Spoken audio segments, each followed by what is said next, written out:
సమాజ ప్రగతిలో భాగస్వాములైన మహిళలందరికీ అంతర్జాతీయ మహిళా దినోత్సవ శుభాకాంక్షలు. Happy women's day. ఆంధ్రప్రదేశ్ రాష్ట్ర మహిళల జీవనోపాధి, ఆర్థిక స్వేచ్ఛ, అభ్యున్నతి కోసం గౌరవ ముఖ్యమంత్రి శ్రీ నారా చంద్రబాబు నాయుడు గారి సారథ్యంలో మహిళా శిశు సంక్షేమ శాఖలతో పాటు వివిధ కార్పొరేషన్ల ద్వారా రాష్ట్ర మహిళలకు ఆశించే స్థాయి నుంచి శాసించే స్థాయికి ఎదిగేలా ఎన్నో పథకాలను, కార్యక్రమాలను రూపొందించి అమలు చేస్తుంది ప్రభుత్వం. ప్రతి మహిళ పారిశ్రామికవేత్త కావాలన్న ముఖ్యమంత్రి ఆకాంక్షకు అనుగుణంగా 2025-26లో 1,00,000 మంది మహిళలను పారిశ్రామికవేత్తలుగా తీర్చిదిద్దింది ప్రభుత్వం. ఏడాదికి 2,963 కోట్లతో ప్రతి మహిళకు ఉచిత బస్సు ప్రయాణం సౌకర్యం.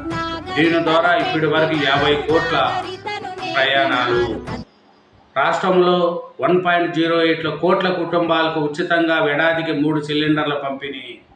మెగా డిఎస్సి ద్వారా 7,955 మంది మహిళా టీచర్లు కొలువులు. మహిళా కానిస్టేబుల్గా 993 మంది ఎంపిక.